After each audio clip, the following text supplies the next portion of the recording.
এত সুন্দর জায়গাটা কিন্তু চলে গেছি, তাও আবার ভুবনেশ্বরে। তো ভাবতে পারছো না তোমরাও হয়তো যে আমি হুট করে কলকাতা থেকে ভুবনেশ্বর কেন এলাম, কি তো সমস্ত ডিটেলসই কিন্তু আমার এই ভিডিওর মধ্যে থাকছে। কেন এসছি, কি হাবি যাবি সব কিছু কিন্তু আমি এর মধ্যে বলে দিয়েছি। তো আমি কিন্তু এখানে মেনলি একটা কাজের পারপাসে এসছি।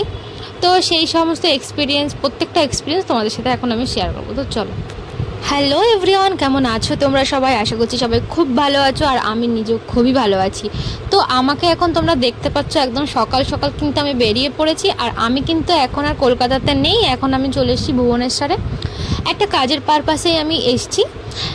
তো আমি এখানে গতকাল রাতে এসেছি এবং আজকে সকাল থেকে আমার সেই কাজটা শুরু হয়ে গেছে। তো এটা আমি যে ভিডিওটা করছি এটা ভুবনেশ্বর আসার পরে। তো আমি তোমাদের সঙ্গে ভুবনেশ্বরে আসার পুরো জার্নিটাই কিন্তু শেয়ার করতে চাই। তো যদি তোমাদের ভিডিওটি ভালো লেগে থাকে তাহলে অবশ্যই কিন্তু এটা লাইক করবে, কমেন্ট করবে কেমন লাগলো। তো যাই হোক, তো আমি মদ্দা কথায় আসি। সেটা হচ্ছে যে আমি কিন্তু এসেছি ঠাকুরনগর থেকে। তো ঠাকুরনগর থেকে এসেছি আমি, প্রথমে ঠাকুরনগর থেকে ট্রেন ধরে শিয়ালদাতে এসেছি। শিয়ালদা থেকে কিন্তু আমি আবার বাস ধরে চলে এসেছি হাওড়া। হাওড়া থেকে আবার আমি বাস ধরে চলে এসেছি শালিমার নামে যে স্টেশন আছে ওখানে। আমার ট্রেন ছিল এখানে। তো শালিমার স্টেশন থেকেই অ্যাকচুয়ালি আমি যাওয়ার কোনো আমার প্ল্যান ছিল না, তো হুট করেই সকালে প্ল্যান করে সন্ধ্যায় এসেছি। তো তার জন্য আমার কিন্তু টিকিটটা বুক হয়েছে শালিমার থেকে। আমি কিন্তু হাওড়া থেকে ট্রেন পাইনি, তো আমার শালিমার থেকেই আসতে হয়েছে। আর এটা ছিল হচ্ছে একদমই যেটাকে বলে হচ্ছে শীতের সময়। তো প্রচণ্ড শীত ছিল আমাদের কলকাতাতে। তো সেই জন্যই মাফলার টাফলার সব জড়িয়ে একদম সোয়েটার ফোয়েটার সব পরে কিন্তু আমি চলে এসেছি। এবং এই যে দেখতে পাচ্ছ আমি কিন্তু এই ফার্স্ট টাইমে কিন্তু শালিমার স্টেশনটাতে এসছি। এর আগে কিন্তু আমি কখনোই শালিমার স্টেশনে আমি আসিনি। তো তাই জন্য আমি একটু ভিডিওগুলো করে তোমাদের সঙ্গে শেয়ার করছি। দেখো, শালিমার স্টেশন থেকে তোমরা যতটা সম্ভব কখনোই ট্রেন ধরবে না, তোমরা চেষ্টা করবে একটু আগে থেকে ট্রেনগুলোকে বুক করে নেওয়া। তাহলে কি হবে, তাহলে কিন্তু তোমরা পেয়ে যাবে, মানে হাওড়া থেকেই পেয়ে যাবে অনেক ভালো। কিন্তু কারণ শালিমার স্টেশন থেকে আসলে ট্রেন ধরতে গেলে অনেক সমস্যা, এখানে আসাটাই অনেক সমস্যা। যেখানে বাস থেকে নামাবে তারপরে আরও প্রায় 10 মিনিট হেঁটে আবার স্টেশনে আসতে হবে।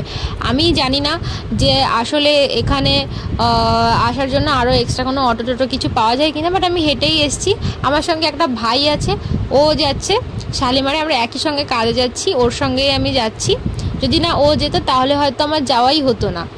তো যাই হোক, লাস্টে আমি কিন্তু শালিমারে এসে ট্রেন খুঁজে তারপরে সিট নাম্বার খুঁজে আমি পেয়ে গেছি। ভাইটার যে ট্রেন ছিল, মানে ভাইটার যে কম্পার্টমেন্টে সিট পড়েছিল সেটা আর আমারটা পুরো আলাদা ছিল।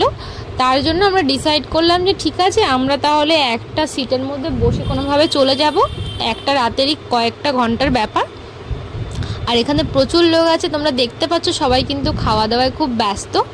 এখন কিন্তু রাত বাজে হচ্ছে ওরকম 10:30 কি 10টা বাজে।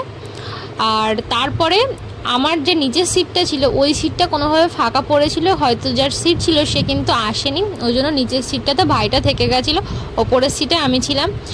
আর এবার আমি কিন্তু নেমে চলে এসেছি এখানে ভুবনেশ্বর স্টেশনে নেমে কিন্তু আমরা এখান থেকে উবের করে চলে যাচ্ছি আমাদের যে হোটেল ছিল সেই হোটেলে। তো এখন কিন্তু বাজে রাত 4টে কি 4:30 বাজে। দেখতে পাচ্ছ ভুবনেশ্বরের এই যে কি বলবো, এখানে একটা লোগো মতো দেওয়া আছে। তো এই যে আমরা কিন্তু এখন এরকমভাবে মানে দুজনেই যাচ্ছি, কিন্তু একবারে আমি রুমে গিয়েই কথা বলবো। কাল অনেক রাতে আমরা এসেছি, আসতে প্রায় 4:30 বেজে গেছে, ভোর 4:30 বেজে গেছে। তো ওই জন্য তখন আর কোনো কিছু দেখানোর মতো, রুম বা আমরা যেখানে আছি সেসব কিছু দেখানোর মতো কোনো সুযোগ হয়নি, এনার্জিও ছিল না। তো চলো তোমাদেরকে এখন দেখিয়ে দিই যে আমি কোথায় থাকছি। দাঁড়াও, ব্যাক ক্যামেরাটা একটু অন করে তোমাদেরকে দেখিয়ে দিচ্ছি। এই যে দেখতে পাচ্ছ, এটা হচ্ছে ঢোকার ইয়েটা আছে, দরজা আছে। এইটা আমাদের বেড, আমি বসে আছি বেডের ওপরেই। এইদিকে আছে ওয়াশরুম আর এইদিকে আছে ঢোকার। আর এই খুব সুন্দর একটা ড্রেসিং টেবিলও দেওয়া আছে, আলমারি দেওয়া আছে, সব কিছু দেওয়া আছে। সব মিলে খুব সুন্দরই একটা পরিবেশ এখানে। আর এই যে আমি কালকে আসার সময় অনেক কিছু কিনে নিয়েছিলাম যখন শালিমার থেকে উঠেছিলাম। তো তার মধ্যে একটা হচ্ছে এই যে কি একটা মনে হয়, এটা চানাচুর টাইপেরই হবে কিছু একটা। তো এটা এখন আমি ব্রেকফাস্টে খেয়ে নেব। ব্রেকফাস্টের জন্য এখানে মেনলি সবাই ইডলি খেয়ে থাকে, কিন্তু আমার ইডলি খাওয়ার কোনো ইচ্ছে এখন নেই। তো আমি এখন এই চানাচুরটাই খেয়ে নিচ্ছি। আর এরপরে এখান থেকে কিন্তু ম্যাকডোনাল্ডসে যাওয়ার পালা আছে। তো কিভাবে যাচ্ছি কি আমি তোমাদের সঙ্গে ডিটেলসে অবভিয়াসলি শেয়ার করব, আর বলে দিচ্ছি যে কিভাবে এলাম। হ্যাঁ, তো আমি দিনের দিন বলতে আমি সকালেই ডিসিশন নিয়েছিলাম যে আমি আসবো এখানে ভুবনেশ্বরে, ওড়িশার ভুবনেশ্বরে। তো হুট করেই আমি ডিসিশনটা নিয়ে ফেলেছিলাম কি আমি দুপুরে ডিসিশন নিলাম যে হ্যাঁ আমি আসবো। তো সেই দিক থেকে টিকিট পাওয়া খুবই কষ্টকর ছিল, বাট লাকিলি আমি টিকিটটা পেয়ে যাই। তো টিকিটটা পেয়ে যাওয়ার পরে আমি একটু বেশি অবভিয়াসলি 2-3 ডাবলের থেকেও বেশি প্রাইস লেগে গেছে, যেখানে হয়তো নর্মাল যারা 1 সপ্তাহ 1.5 সপ্তাহ আগে কেটেছে তাদের হয়তো 200 টাকা বা 175 সামথিং এরকম টিকিটের জন্য লেগেছে। সেখানে আমারটা হয়তো আমি একটু ঠান্ডাও লেগে গেছে, আমি যেহেতু এসিতে এসেছি, তো সেই জন্য আমার প্রায় 1000 টাকা এরকম সামথিং আমার টিকিটের কিন্তু লেগেছে। তো কোম্পানির একটু লস হলো, যেহেতু আমি এতগুলো টাকা ওয়েস্ট করে ফেললাম হুট করে ডিসিশন নিয়ে। যাই হোক, দেন শালিমার আসতে গেলে প্রথমে আমি যেহেতু আমার বাড়ি বনগাঁ থেকে এসেছি, তো বনগাঁ থেকে ফার্স্টে আমি চলে এসেছি শিয়ালদা থেকে নর্মালি যেরকম বাস ধরে হাওড়া এলাম, হাওড়া থেকে শালিমারের বাস ধরে নিতে হবে। তো সেটা প্রায় 20 থেকে 30 মিনিট, জ্যামের উপর ডিপেন্ড করবে কীরকম লাগবে। চাইলে ওটা 20 মিনিটেই হয়ে যায় বা 15 মিনিটেও হয়তো হয়ে যেতে পারে যদি একটানা বাস চলতে পারতো। তো যেহেতু একটানা বাস চলতে পারেনি, তো অনেকটা বেশি সময় লেগে গেছিলো। যাই হোক, শালিমার স্টেশনটা কেমন সেটা তো তোমাদেরকে আমি ভিডিওর মধ্যে দেখাবো, অবভিয়াসলি দেখাবো। কিন্তু সবথেকে যেটা বড় কথা সেটা হচ্ছে কি শালিমার স্টেশনটাতে এসে আমার তো পুরো ভূতরে স্টেশন মনে হয়েছে। তো চারপাশ অ্যাকচুয়ালি ওটা একটা কার, সেটা আমি পরে শুনলাম। তো চারপাশটা কীরকম অন্ধকার টাইপের, মনে হয় না যে এখানে কোনো স্টেশন আছে, মনে হচ্ছে কোনো পোড়ো বাড়িতে যাচ্ছি। যাই হোক, তো আমি এলাম, এসে তারপরে ওখানে স্টেশনটাকে ঘুরিয়ে আমি দেখিয়েছি ভিডিওর মধ্যে, তোমরা দেখে নিও কীরকম স্টেশন। যারা আসোনি, যারা এসছো তারা তো অবভিয়াসলি জানো। আর তারপর শালিমার থেকে আমাদের 8:45-এ ট্রেন ছাড়লো, রাত 8:45-এ। যে আমার সঙ্গে একটা ভাই এসেছিলো, তো ও খাবার নিয়ে এসেছিলো রাতে, ওর থেকে ডিনারটা করে নিলাম, আর কিছু খাওয়ার দরকার পড়েনি। আর তারপরে আমি ট্রেনে উঠে পড়েছি। ট্রেনে উঠে মোটামুটি ঘুমিয়েই চলে এসেছি, 3টের আগেই ঘুম ভেঙে গেছে। ভাইটা আমাকে ডেকে তুললো, বললো ওঠার জন্য। তো তখন উঠে সব কিছু আবার গুছিয়ে টুছিয়ে তারপরে দাঁড়িয়েছিলাম অনেকক্ষণ, ট্রেন ঢুকতে অনেক লেট করছিল। তো 4টের সময় নেমে গেছিলাম ভুবনেশ্বর স্টেশনে। সেখান থেকে কিন্তু পরে উবের নিয়ে আমরা হোটেলে চলে এসেছি। উবেরে কিন্তু মাত্র 10 মিনিট মতো লেগেছে। তো মোটামুটি সেফ জার্নি ছিল আসার জার্নিটা। এবার এখান থেকে যাই হোক, এখন একটা কাজের জন্য এসেছি, কাজটা করব। এখানে 2 দিন থাকবো, আরও 2 দিন, আজকের দিন ধরে আরও 2 দিন। তো এবার কাজটা দেখা যাক কতটা সাকসেসফুলি করতে পারি। তোমাদেরকেও দেখাবো ঘুরিয়ে, অবভিয়াসলি যেহেতু একটা অন্য স্টেটে এসেছি, তো ট্রাই করবো সব কিছু ঘুরিয়ে দেখানোর। ওয়েস্ট বেঙ্গলের মধ্যে হলে হয়তো এতটা দেখাতাম না। অ্যাকচুয়ালি আমি ওয়েস্ট বেঙ্গলের মধ্যেও একটা কাজ অলরেডি করে এসেছি সল্টলেকে, বাট সেটা দেখাইনি, কেননা ওটা ওয়েস্ট বেঙ্গলের মধ্যেই ছিল, আলাদা করে খুব যে বেশি দেখানোর মতো কিছু ছিল না। তো এবার একটা দেখাবো অবভিয়াসলি কি কোথায় এসেছি কি আর কিভাবে যাচ্ছি এখান থেকে ম্যাকডোনাল্ডসে, সব কিছুই তোমাদের সঙ্গে শেয়ার করবো। ততক্ষণ পর্যন্ত সঙ্গে থাকো। আর ভিডিও ভালো লাগলে অবশ্যই লাইকটাই করে দিও, সব সাবস্ক্রাইবও করে নিও। আর আমি ইউটিউবে খুবই ইরেগুলার, কেননা এটা ওটা কাজ, নিজের পড়াশোনা, আর সবথেকে বড় কথা আমি একটু আরাম প্রিয়। তো সেই করতে গিয়ে ভিডিও আর ঠিক মতো দিতে পারছি না। কিন্তু ইউটিউবটা আমার খুবই, ব্লগ বানানো থেকে শুরু করে ইউটিউবের যাবতীয় কাজই আমার খুব ভালো লাগে, ভালো লাগার জন্যই করি। তো তোমাদের যদি ভালো লাগে তাহলে একটা লাইক করে দিও, সাবস্ক্রাইব করে দিও। তো চলো পরে কী হচ্ছে সবটাই তোমাদেরকে দেখাবো, ততক্ষণ পর্যন্ত সঙ্গে থাকো।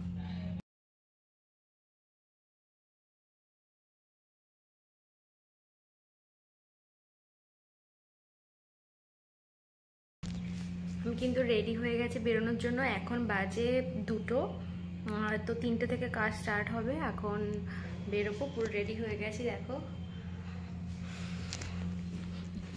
দেখতেই পাচ্ছ তোমরা, একদম রেডি আমি। তো এই যে দরজা, আর কিছু আশা করি নেওয়ার মতো নেই, আমি কিছুই নেব না, একদম খালি হাতে যাব। তালা টালা হয়তো দিতে হবে, দেখছি, কাউকে বলে দেবো ওটা।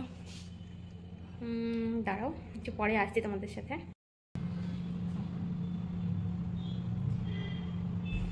জামা কাপড়টা শুধু ভাঁজ করে নিয়ে নিলাম, আর কিছু আমি নেবো না। আর সব আশা করি ওদের থেকে পেয়ে যাবো জল টলগুলো। তো চলো এবার যাওয়া যাক। এখন কিন্তু আমি বেরিয়ে পড়েছি ভুবনেশ্বরের রাস্তায় আমার হোটেল থেকে। এখান থেকে আমার সাথে আছে আমারই একটা ফ্রেন্ড দীপন, ওরা আমার সেম টাইমে কাজটা পড়েছে, তো আমি ওর সঙ্গেই চলে যাচ্ছি। আর এখন হচ্ছে ওরকম 2-3টে মতো বাজে। তো রাস্তাগুলোকে আমাকে দেখাচ্ছি যে কত সুন্দর রাস্তা কিন্তু এখানে আছে। এখানে মোটামুটি দেখো এত ভালো লেগেছে আমার রাস্তাগুলো দেখে, এত সাজানো গোছানো রাস্তা, মনে হয় এখানেই থেকে যায়, এত সুন্দর সাজানো গোছানো। তো যদিও এখন এই সময়টা একটুখানি শীতটা এখানে কম, আমাদের কলকাতায় যেরকম শীত এরকম শীত কিন্তু এখানে নেই। তো রাস্তাগুলো দেখতেই পাচ্ছ কত সুন্দর, গাড়িগুলো খুব ডিসিপ্লিনভাবে এখানে চলছে। আর এখন কিন্তু আমি বাস ধরার জন্য দাঁড়িয়ে আছি, বাস এলে বাসে উঠে পড়বো। অলরেডি উঠেও পড়েছি, বাস পেয়ে গেছি, দাঁড়িয়েই যেতে হচ্ছে, সিট নেই এখানেও। আর এখানে কি উড়িয়া ভাষায় কথা বলে হাফই আমি বুঝতে পারি না কিছুই, ওরা দেখি তাও বুঝতে পারে, বাকিরা যারা আমার সাথে ছিল আমি কিছুই বুঝতে পারছি না। হিন্দিতে বললে ঠিক আছে। এবার চলে এসেছি ম্যাকডোনাল্ডসের একদম সামনে। তো সবাই এসে ফটোগুলো তুলছিল, আমি একটু ভিডিও করে নিচ্ছি, তোমাদের দেখানোর জন্যই করছি। তো এই যে এবার আমি কিন্তু ঢুকে যাব এখন। তোমাদেরকে তো দেখালাম ঘুরিয়ে ঘুরিয়ে, আর ওই যে পেছনে দেখা যাচ্ছে ম্যাকডোনাল্ডস। তো এখন আমি যাব, আর দেখানোর মতো সেরকম কিছু নেই। তো এরপরে কাজটা শেষ করে তোমাদের সঙ্গে আবার কথা হবে। তো এটা হচ্ছে ম্যাকডোনাল্ডসের একদম বাইরের ভিউ যেটা আছে, খুব সুন্দর একটা প্লেসে এখানে ম্যাকডোনাল্ডসটা আছে। দেখো এটা কিন্তু ওই একটু সিঁড়ি দিয়ে ওপরে উঠে যেতে হবে। তো নিচের তলাতেই আছে, বাট অনেকটা উঁচু করে আছে, আর সেম কলকাতার ম্যাকডোনাল্ডসের মতোই। এবার যাচ্ছি দুপুরে খাওয়ার জন্য, 3টে বেজে গেছে যেহেতু প্রায়, ওই জন্য খেতে যাচ্ছি।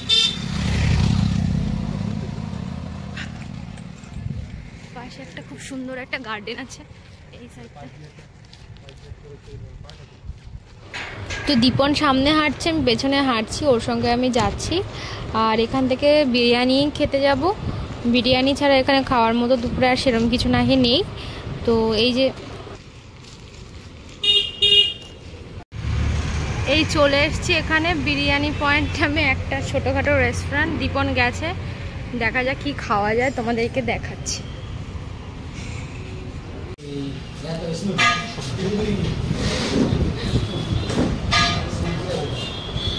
আসলে বিরিয়ানিটা নেওয়ার পরে মানে দেখে মনে হচ্ছিল যে খুব একটা ভালো হবে না।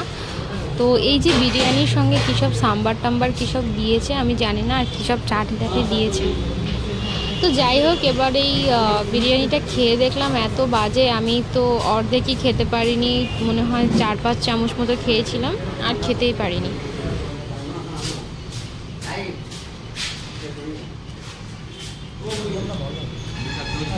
খাবারটা মানে কিনে যে এইভাবে নষ্ট করতে হবে ভাবতে পারিনি, কারণ আসলে সত্যিকারে খুব বাজে একটা বিরিয়ানি এটা ছিল।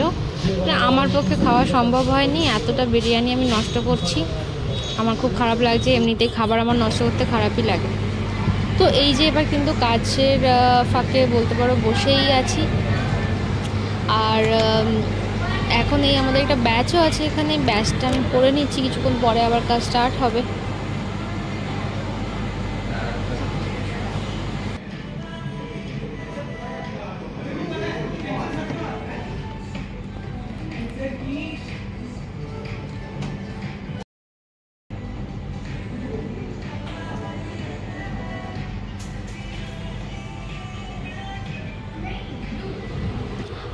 ফাইনালি কিন্তু প্রথম দিনের কাজ খুব ভালোভাবে শেষ করে নিয়েছে। এখন রাতও হয়ে গেছে, 8টা মতো বেজে গেছে। তো আমি যাচ্ছি, আমার সাথে অর্পিতা নামে এখানে আরেকজন ছিল, সে যাচ্ছে। তো আমরা দুজনেই এই বাসে করে এবার হোটেলে চলে যাচ্ছি। তো স্পেশালি আর দেখানোর কিছু নেই এখানে, দেখতে পাচ্ছি এখানের বাসগুলো এরকমই হয়। আর এরপরে কিন্তু আমরা ওখানে গিয়ে রাতে খেয়ে নেব। তো ওই বাসে করে গিয়ে আমাদের হোটেলের নিচে রেস্টুরেন্ট যেটা আছে ওখান থেকে খেয়ে নেব, খেয়ে তারপরে কিন্তু ঘুমিয়ে যাব। আর স্পেশালভাবে কিছু দেখানোর নেই, তো তন্দুরি রুটি, নান, এইসব বাটার নান এইসবই খেয়ে নেব। তো পরের দিন আবার তোমাদের সঙ্গে আমি কিন্তু চলে আসবো একটা নতুন দিন নিয়ে, নতুন একটা ভিডিও নিয়ে, নতুন কিছু এক্সপিরিয়েন্স নিয়ে। ততক্ষণ পর্যন্ত সবাই সাথে থাকো, ভালো থাকো, সুস্থ থাকো। Thank you.